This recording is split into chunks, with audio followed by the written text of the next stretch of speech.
Hello guys, welcome back to my channel. So guys, today in this video we are going to learn about SC900 security compliance and identity fundamental. SC900. So this is our first module. So in module 1 we will learn the basic understanding of the security and the security concept and the methodology.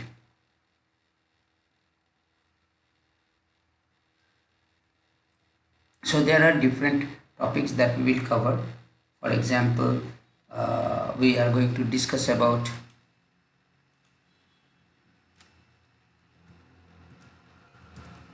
zero trust and shared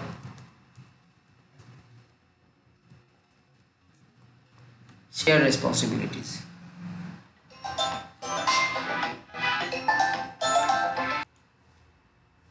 Then we will discuss about common security threat,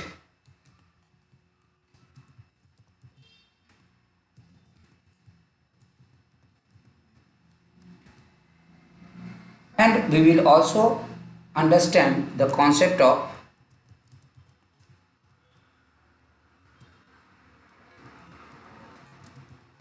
encryption,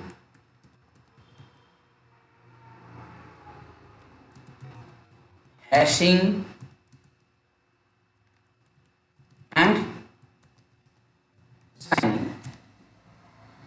So these are the topics that we will cover in this module. So now guys, if we talk about the zero trust, so we have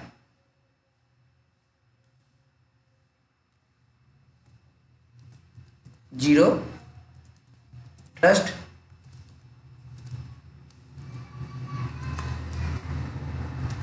methodology. Zero trust. Actually, zero trust assumes everything is on an open and untrusted network, even though your resources are behind the firewall of your corporate network. Remember that zero trust actually operate on the principle of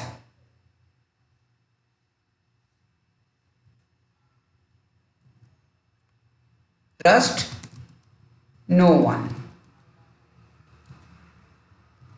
verify everything. So this is the principle on which actually zero trust model operates.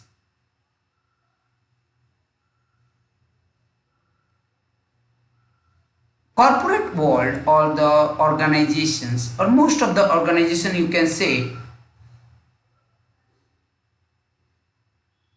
they don't actually consider username password as a sufficient to validate the login. It's not considered anymore as a secure. So most of the organizations like you can say Google, Microsoft, or Yahoo, and most of the organizations, or your bankers, they have implemented the multi-factor authentications to provide the additional checks to validate your logins.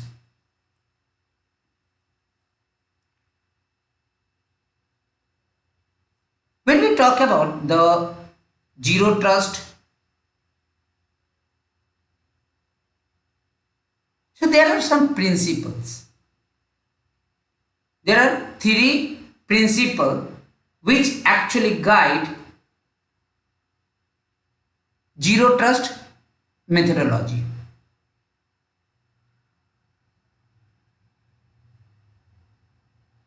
These principles are verify, explicit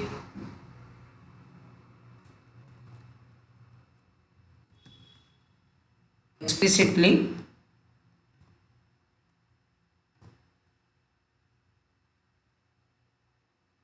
So you have to always authenticate and authorize the login procedures to let the users access the resources. So we need to identify the users, the locations, the device, the service or the workload, the data classification. So we need to validate, we need to verify all these things.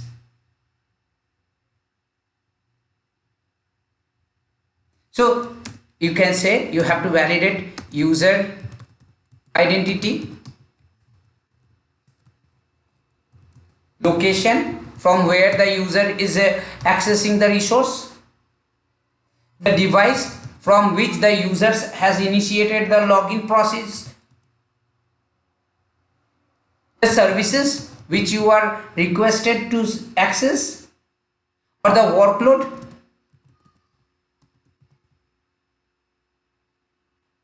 and if there is any such any data classification.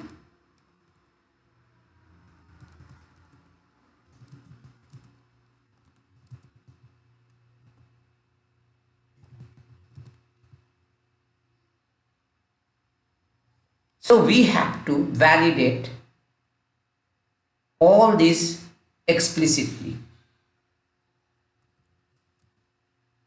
We have to follow least privilege.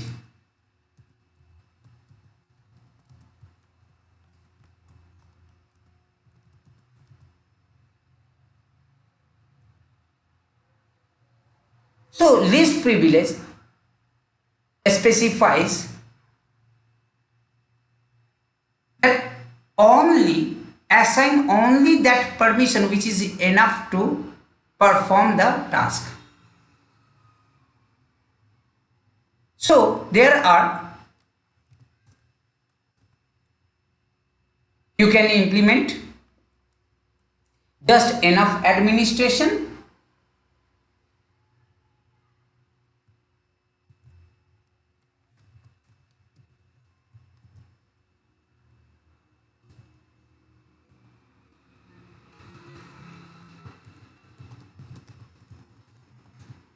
you can also implement just in time,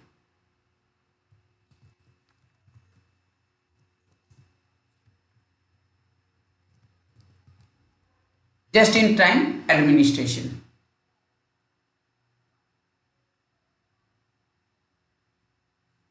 You can say just enough administration or access.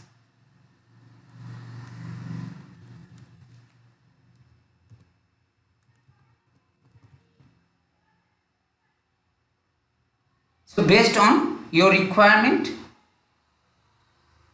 you will assign the permissions to the users to perform the task. Then we have assume breach.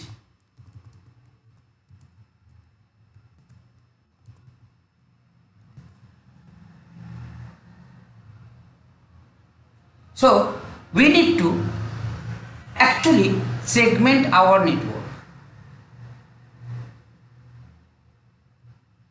Segment access. Access by your network, user, device, applications. So based on the network designs or your infrastructure, you need to segment.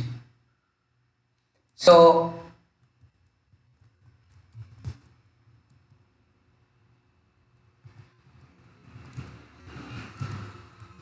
network, user, device, or even application.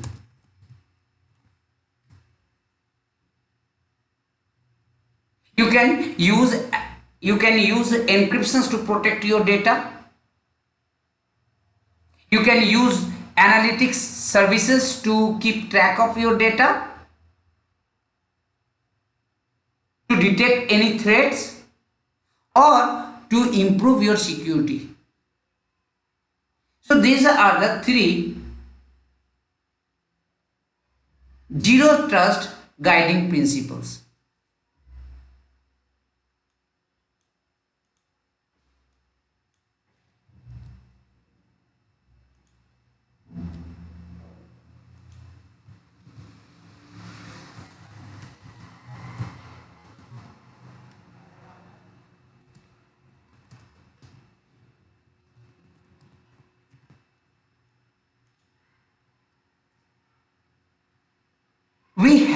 There are six fundamental pillars.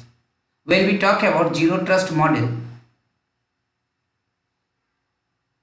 there are six fundamental pillars.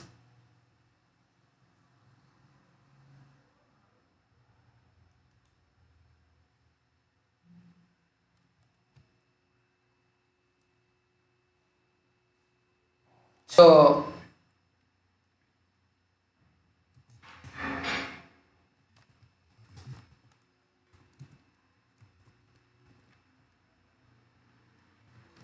pillars of zero trust.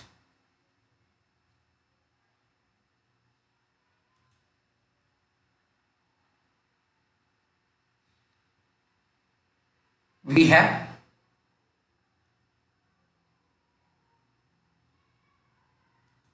identity, or you can say identities. Identity, it may be a user, it may be a service, or even device. So when a user or an identity try to access the resource, that identity must be verified, must be authenticated with the some strong authentication mechanism, and it should follow the least privilege. Then we have another pillar, which is device.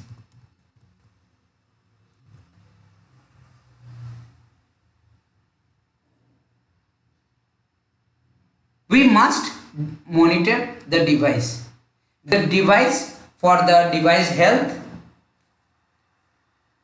whether the device meet your compliance requirement or not.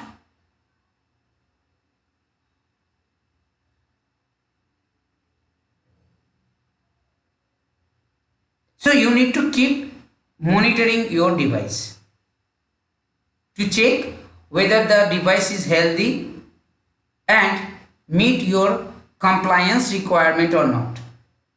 So we need to keep the device under monitoring.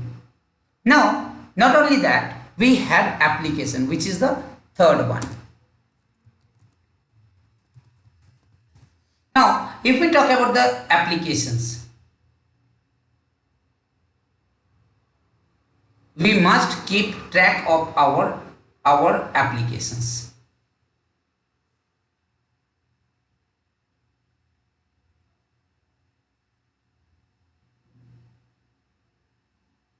You need to check whether the application is being used by someone authorized or is used by some unauthorized people.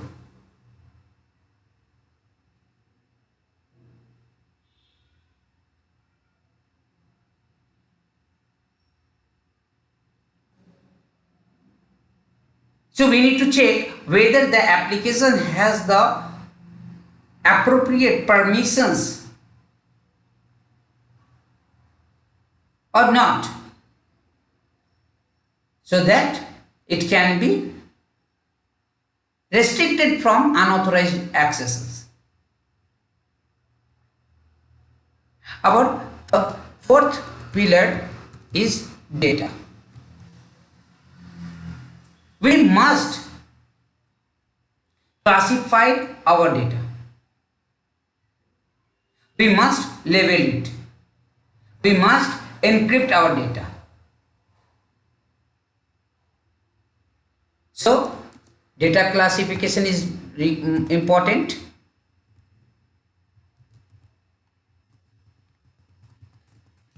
Like important, crucial, critical, like confidential data, public data, private data. So you need to classify your data.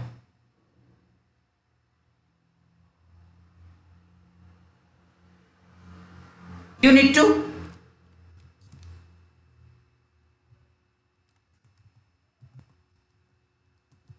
label it, and it must be encrypted.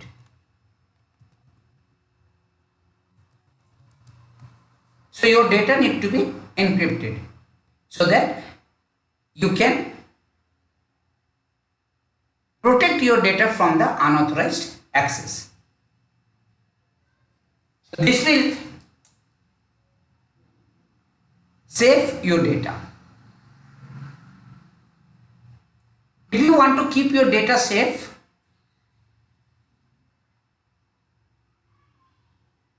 you need to protect it.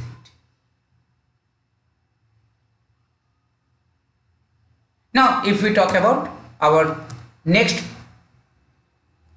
pillar, so it is infrastructure.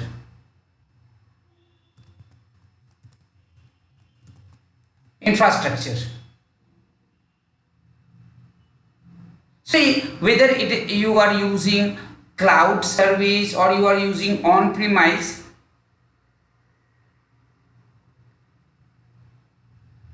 there is a possibility of the threats, some threats. We must improve our security. Security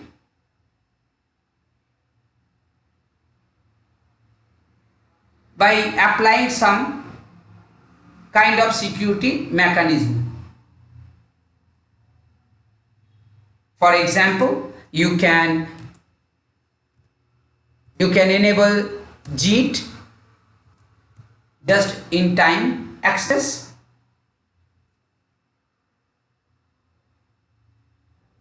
So you will allow the user to access the resources for a certain period of time rather than permanently.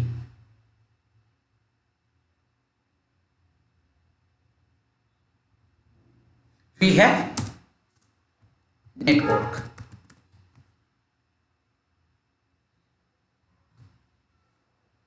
So your network must be segmented.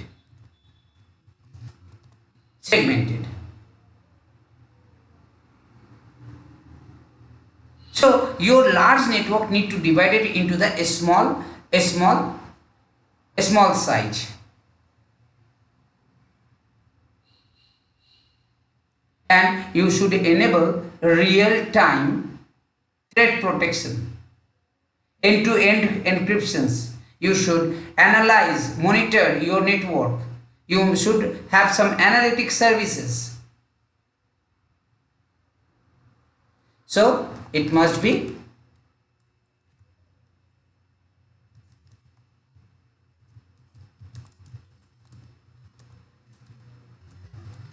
real-time protection,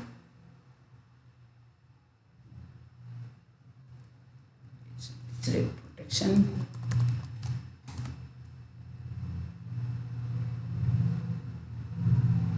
You must enable end-to-end encryption.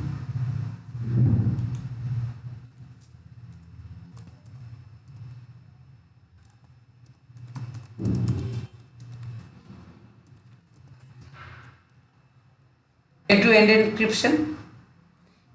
must monitor your network.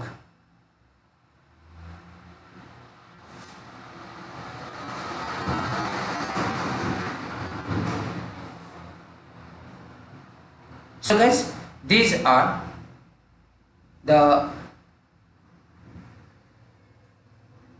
fundamental pillars of zero trust. Now, if we talk about shared responsibility.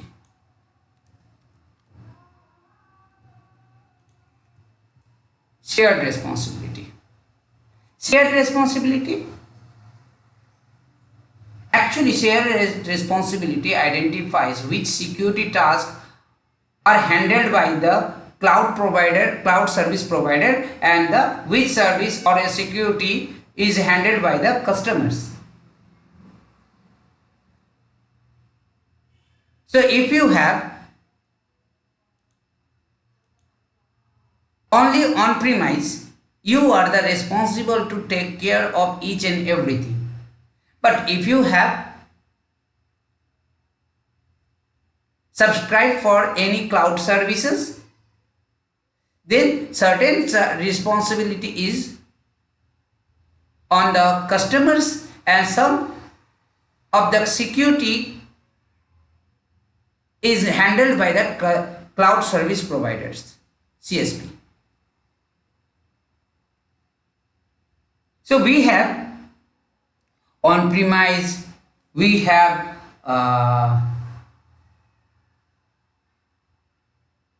infrastructure as a service, we have platform as a service, we have software as a service. Now, if we talk about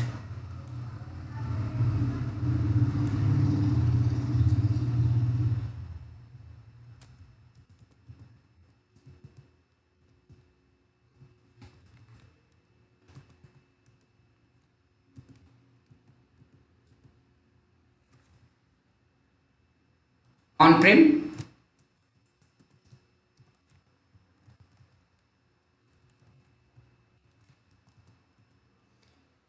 you have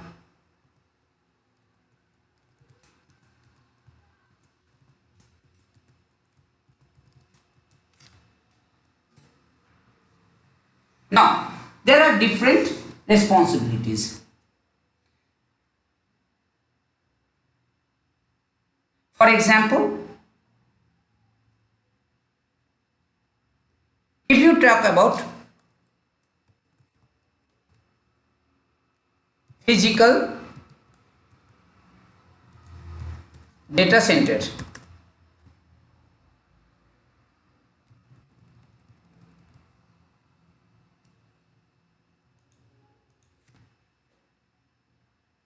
your physical network,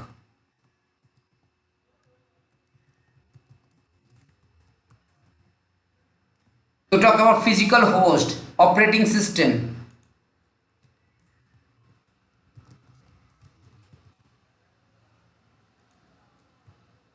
operating system,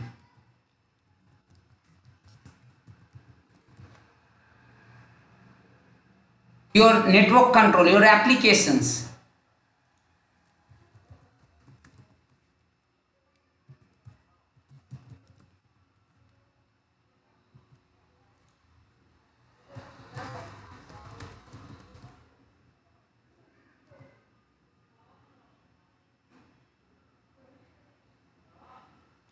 your identity and directory infrastructure,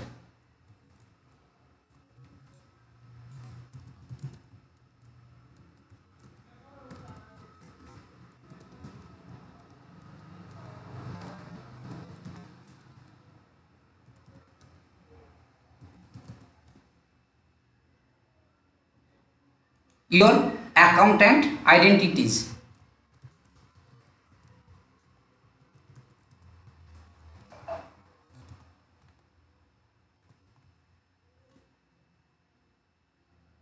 your device,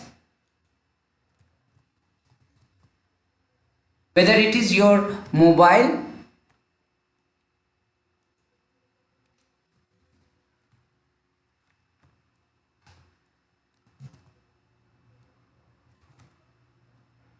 whether it is your mobile or your PC, your laptop,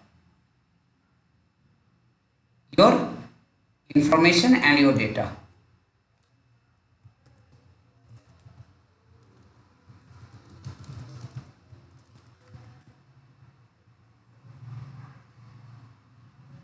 If you talk about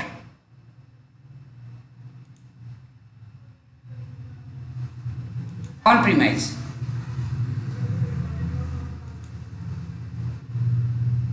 so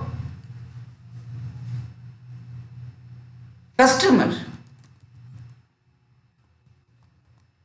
is responsible to take care of the this network. You are the responsible.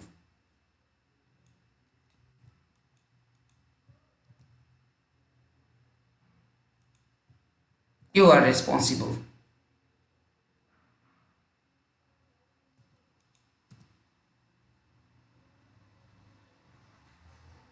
If we talk about operating system, so whether it is on-premise,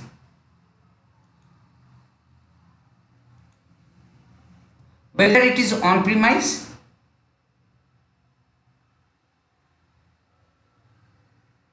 or you say your infrastructure, your cloud, so you are the one to take care of this.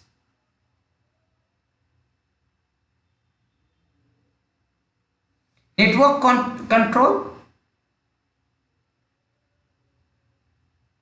you are the one to take care of this if it is in your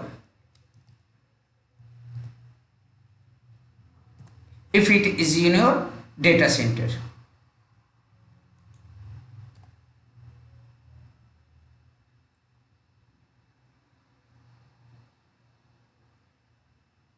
Even for the applications,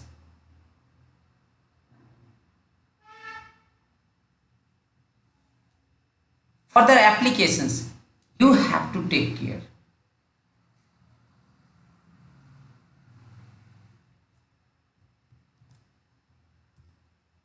If it is part of infrastructure as a service.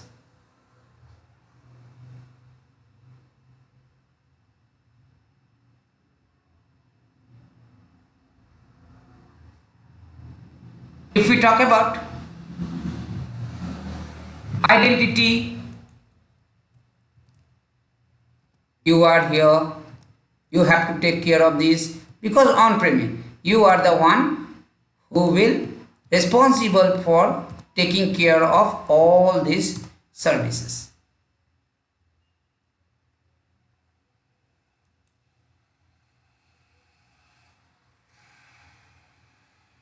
Now, if it is IaaS,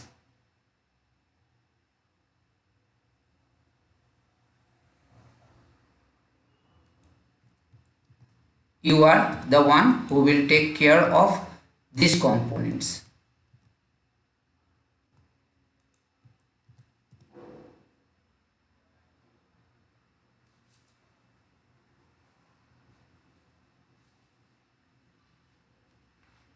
And if we talk about the PaaS,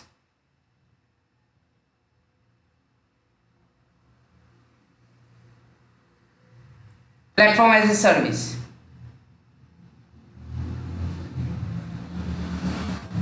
so your information,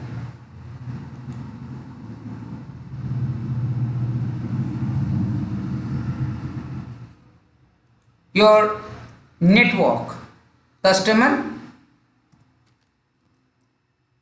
and cloud service provider, both will take care. If we talk about PaaS,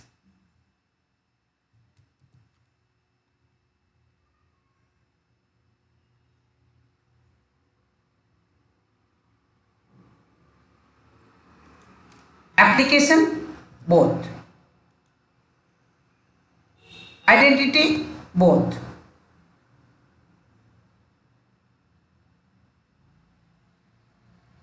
But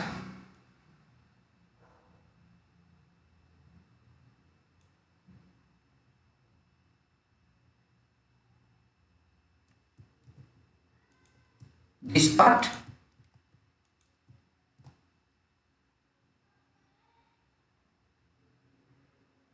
you will take care,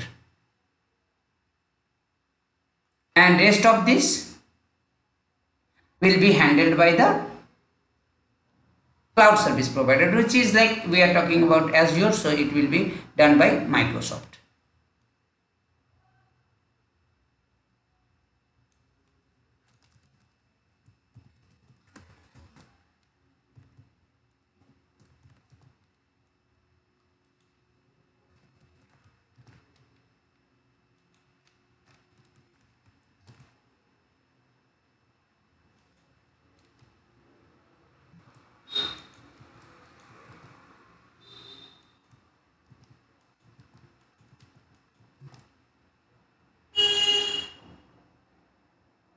Now if we talk about the SaaS, so Microsoft will take care of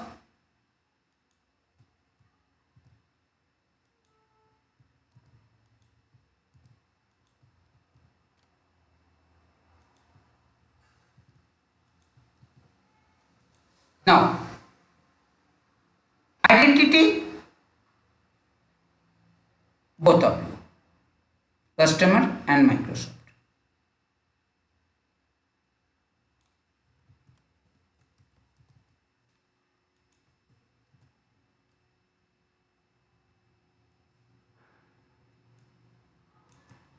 But here rest of the thing you will manage.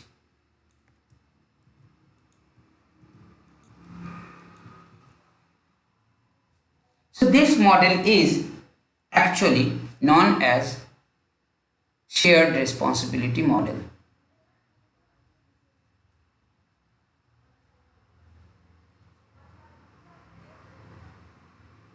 Now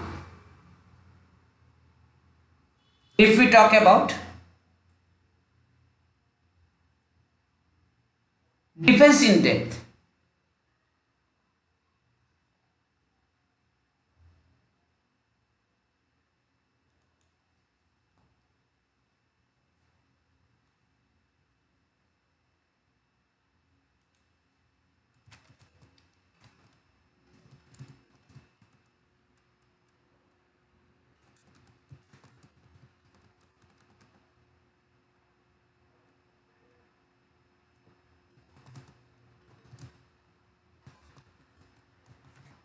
defense in depth. Defense in depth is actually layer by layer approach of applying the security. So we have different layers, and each layer need to be protected. If any of the layer is breached, then other layers may prevent you or prevent your organizations from the attackers. From attackers getting unauthorized access to the whole network. So we have to apply the different security mechanism at different layers. Now there are different layers.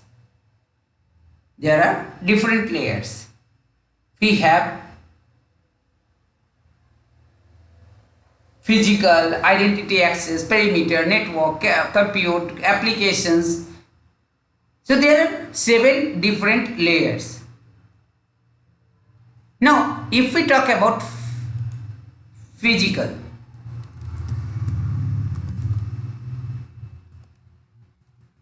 Physical layer.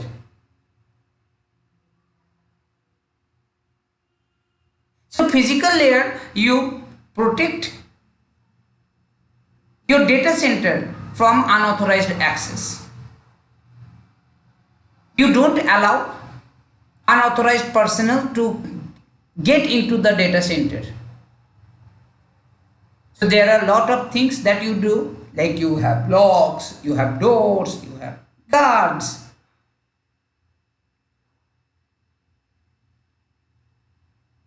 Physical barriers that help you to prevent unauthorized access to your data center.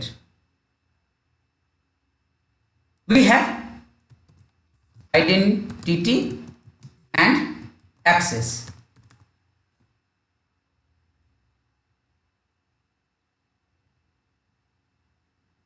So your users, devices, which you control, which you allow to access the resources, but you don't allow unauthorized access to your resources.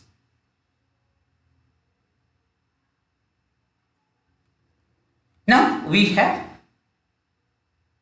perimeter.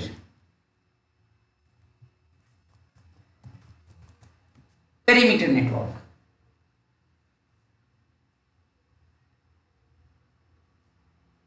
So you can use certain kind of security mechanisms such as like DDoS,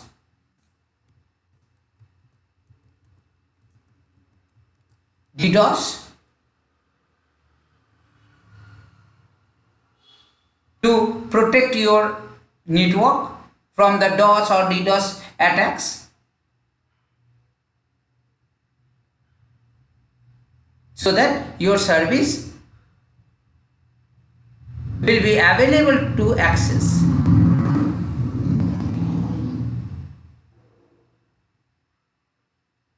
We have network layer.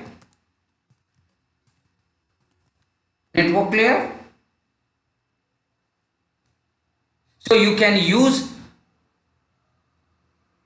or limit your communications between your resources. So you can use segmentations.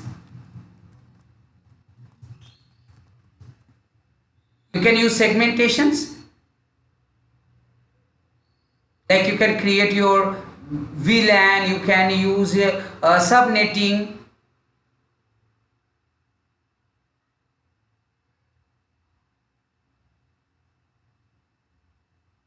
So there are different mechanisms available which you can use to protect your or apply at your network layer. Now, if we talk about our next layer, which is compute. So compute help you to protect your virtual machines, VMs, whether it is deployed on cloud or is it on your on-premise. So you can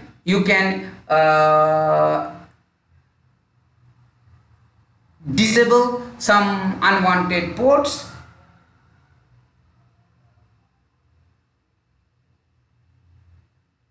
We have application.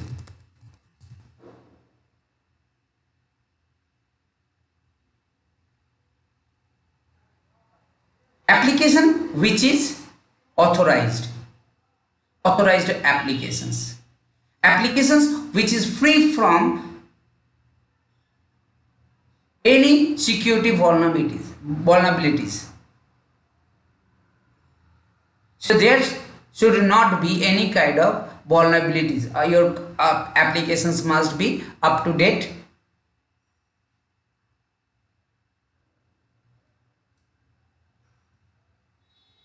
Your operating system or any kind of applications, software based applications, need to be up to date.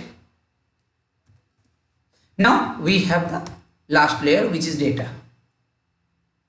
So you use different mechanisms to protect your data, such as like you have encryptions, you have access control,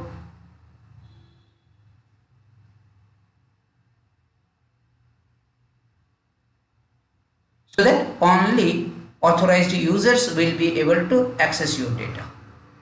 So this approach is actually known as defense in depth.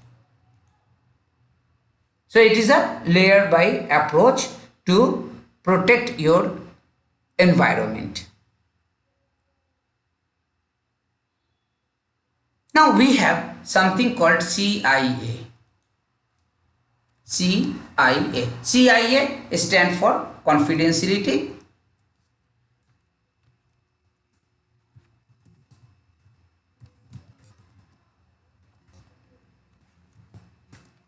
identity, or sorry,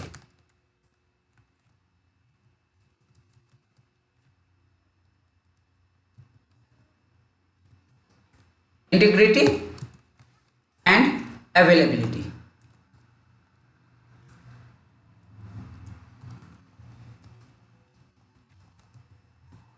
Availability. Confidentiality ensure your data is confidential. If you have any sensitive data, you can keep it confidential. For example, your password, your credit card, debit card informations, your financial data. So this data must be encrypted, so that it can be protected.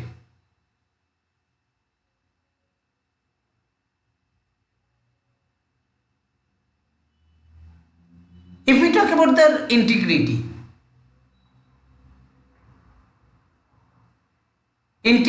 actually doesn't allow the unauthorized modifications. It protect your document from the unauthorized protection or unauthorized modifications. It keep your data correct, unchanged. So if you store your data in the database, and when you retrieve your data from the database, it must be same. So when you store the data in the database and you retrieve the data from the database, they must be same, unchanged.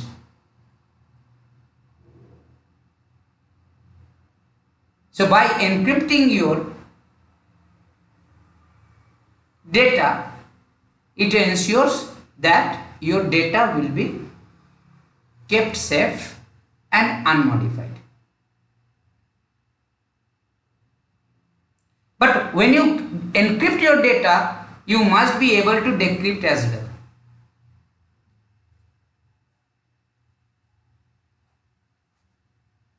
Now, if we talk about the availability,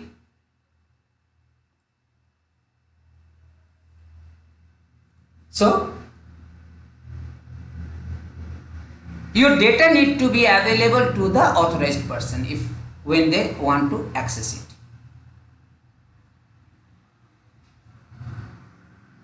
Authorized people or the user must be able to access the data.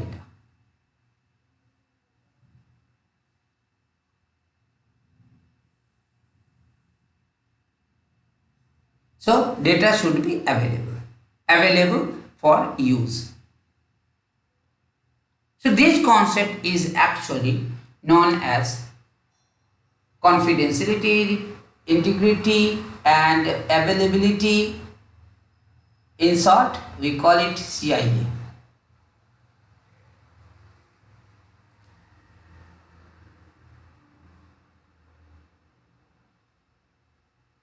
If we talk about the common threat,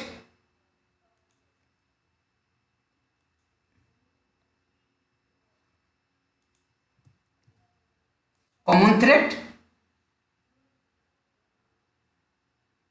there are different type of security threat. Some of the attacks are designed to steal your data. Some of the attack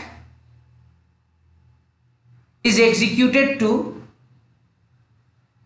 extort money, and some other are designed to disturb your normal operations, like denial of service attack.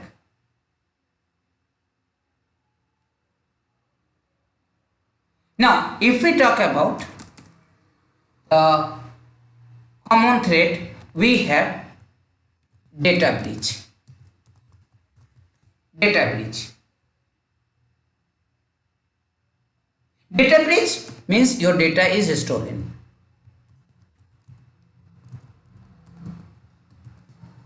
Your data is stolen. And data, it can include anything, your personal informations, your debit card, credit card informations.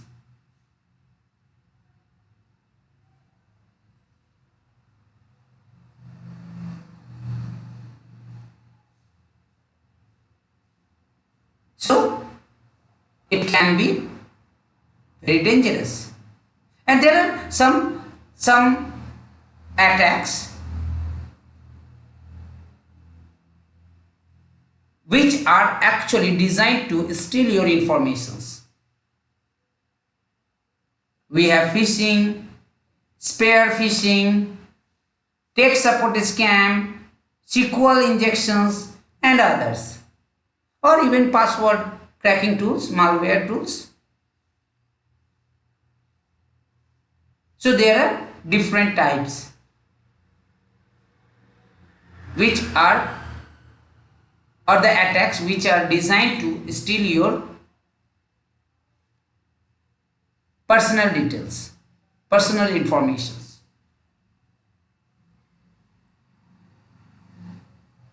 Now,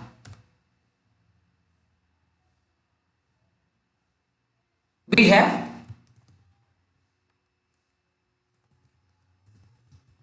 dictionary attack.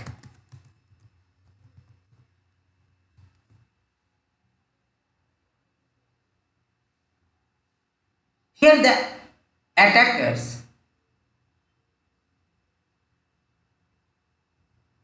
attempt to steal your identity. Identity such as like your password.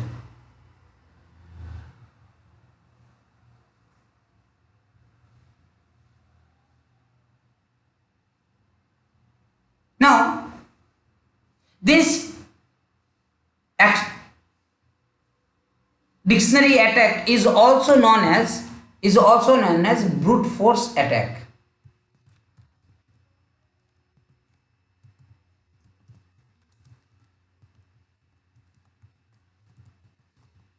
Brute force attack, where the attackers uses some softwares based tool to find out the appropriate password to crack your password or user passwords. We have ransomware. Ransomware is a malware, a software tool that actually encrypt your whole disk, and then they ask you for money. They encrypt your file, they can encrypt your folder,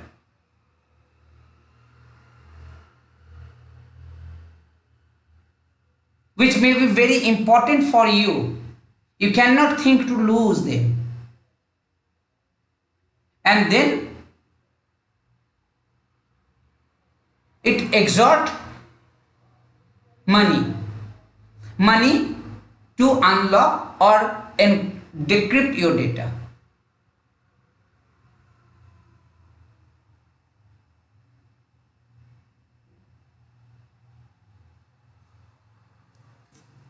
We have disruptive attacks.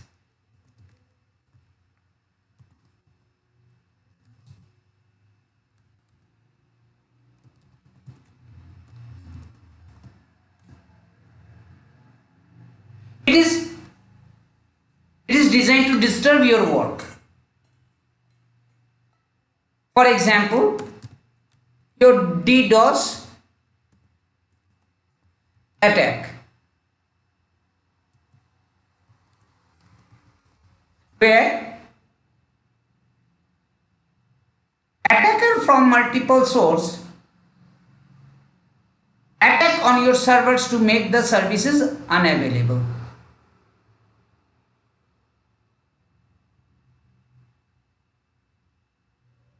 And this type of attack can be targeted at any endpoint which are publicly reachable through your internet.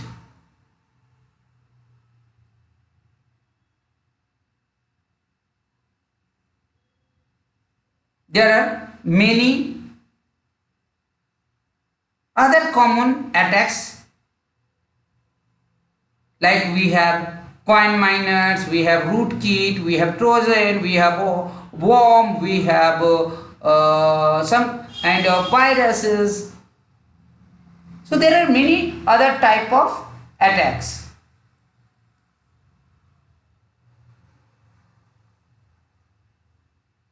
Remember, if your system is not up to date, then you are most likely to be attacked, because exploits takes advantage of the vulnerability of the software. Vulnerability is like loophole in your software,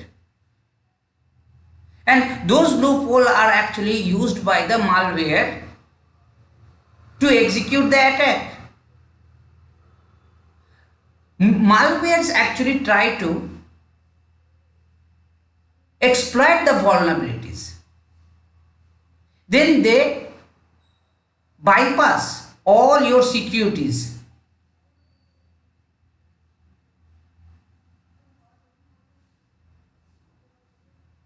So you must use a genuine and up-to-date applications and the softwares.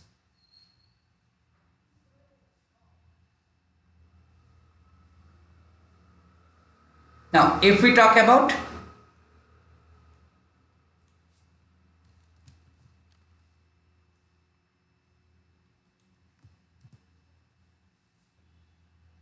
encryption, hashing, signing,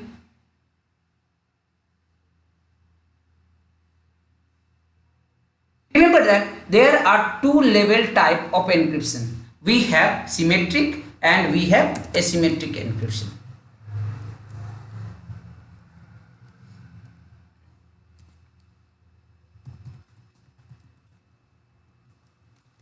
And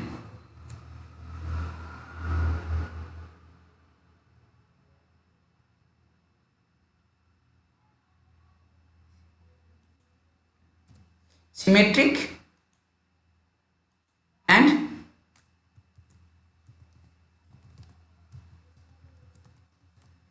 asymmetric encryption. Symmetric encryption uses the same key to encrypt and decrypt the data.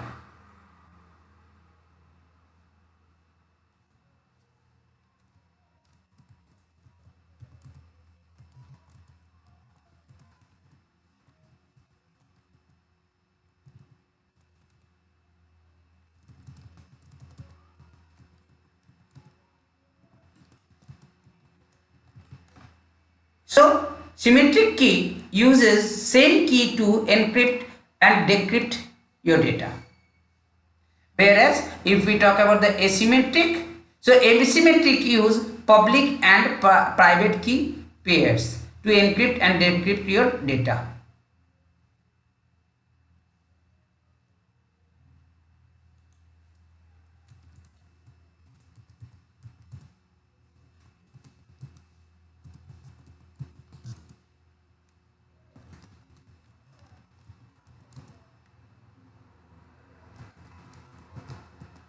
It uses public key and private key pair to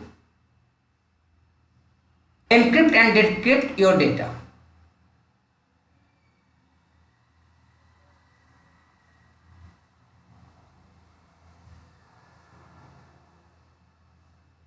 If we talk about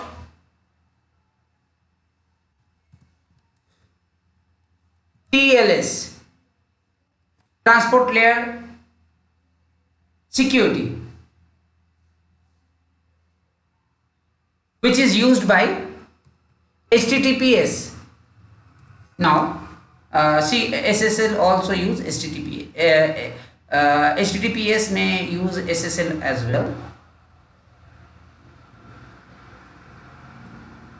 So it uses asymmetric key.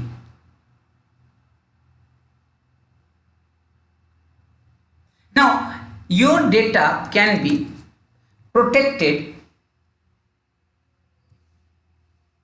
at rest,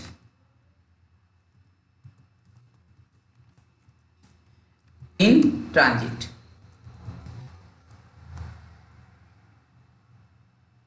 So encryption can be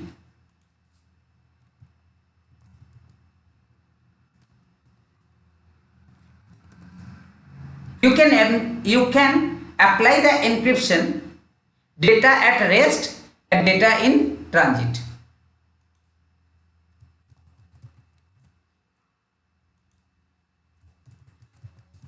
Means data at rest means you encrypt your data on your hard drive.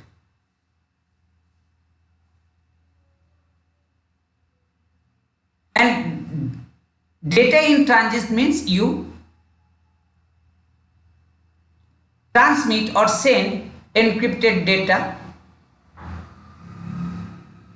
over the network. So encryption can be applied to a data, or protection can be applied on a data whether it is at rest or in transit.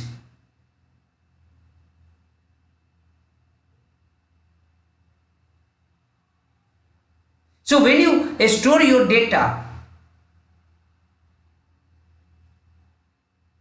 physically on your physical device,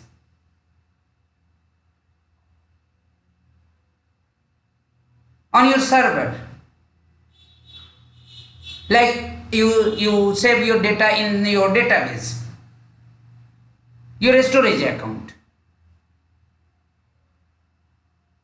So it is data encryption at rest. So data at rest.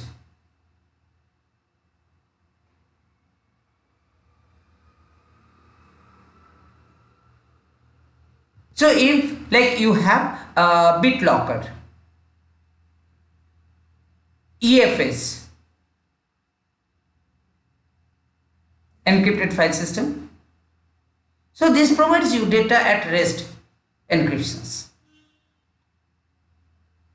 If any attacker obtain a hard drive with the encrypted data, and if the attacker doesn't have access to the key then it will be very difficult for the attacker to gain access to your data. Now, if we talk about the encryption in transit, means data moves from one locations to another locations.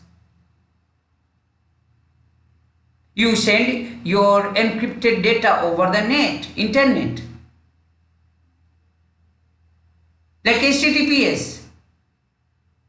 So when you log into your bank,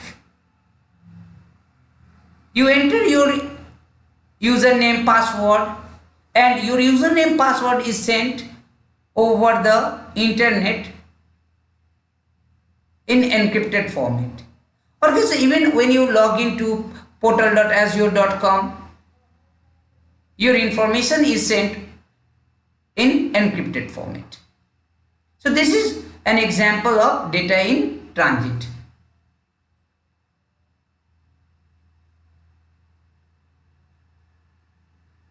So data in transit protect your data from the outsiders.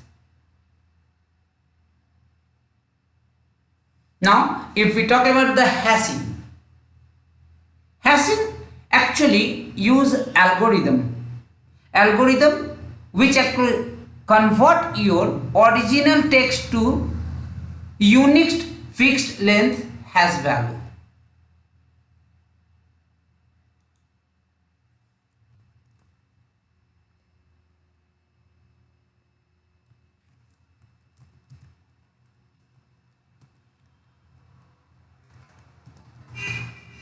It's an algorithm which actually convert your text to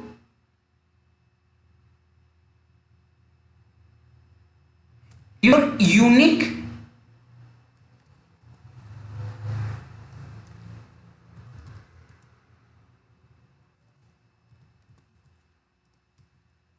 fixed length.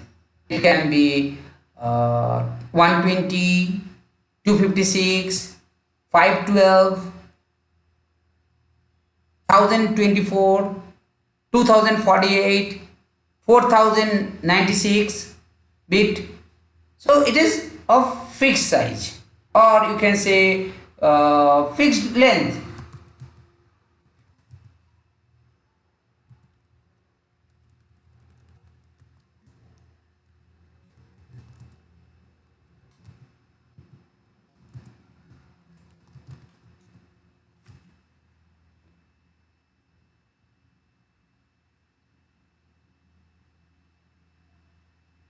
Now, hash is different. Remember, hash is different than encryptions.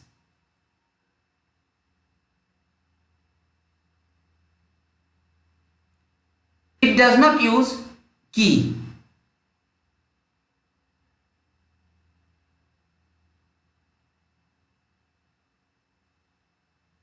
And even it isn't subsequently decrypted back to your original.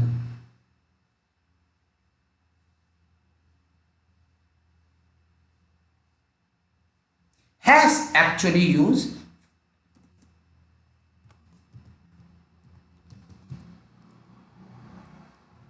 so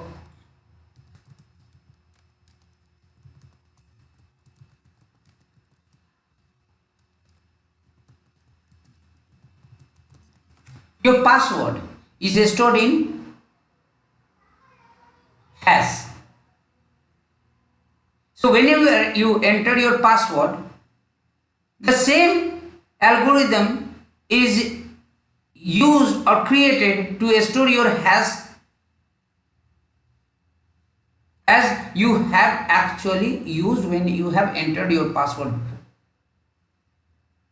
And these are actually compared with the one which is already stored in the database.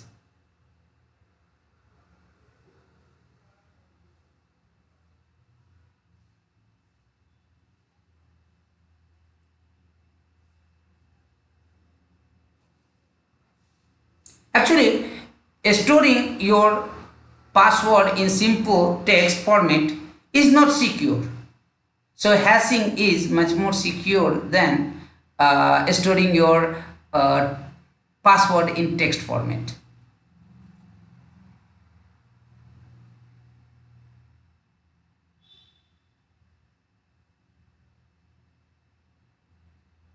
Now, if we talk about the signing, digital signing or the signature. So signing uses digital signature.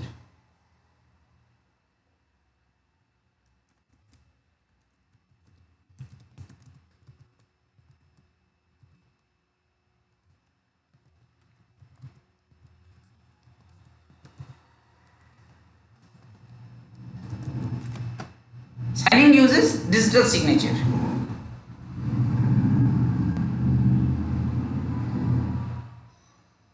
It verifies that the sender,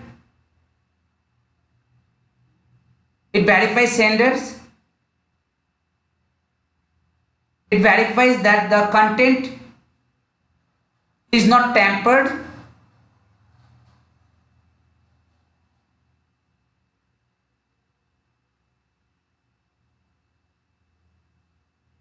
now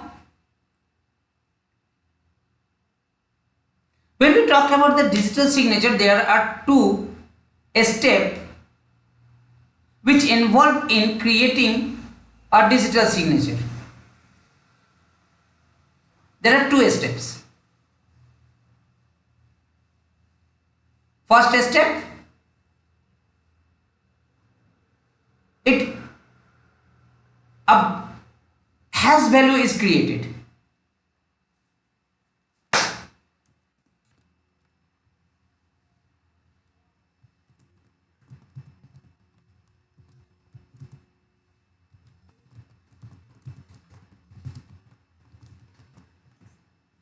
Hash value is created from the message, and then in the second step the hash value is signed.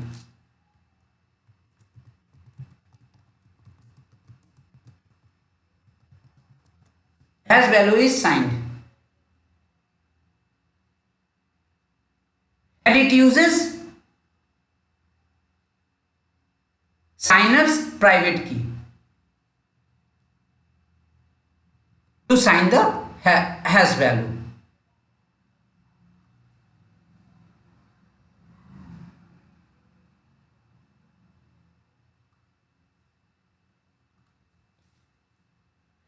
Thank you guys for watching my this video.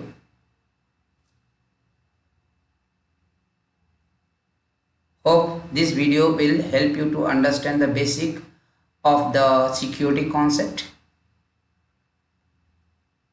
This is my first video of the SC9 series training. Guys, requesting you to please subscribe to my channel. Keep updated with the latest technology, and if possible share the link with your friends, your colleagues. Thank you guys.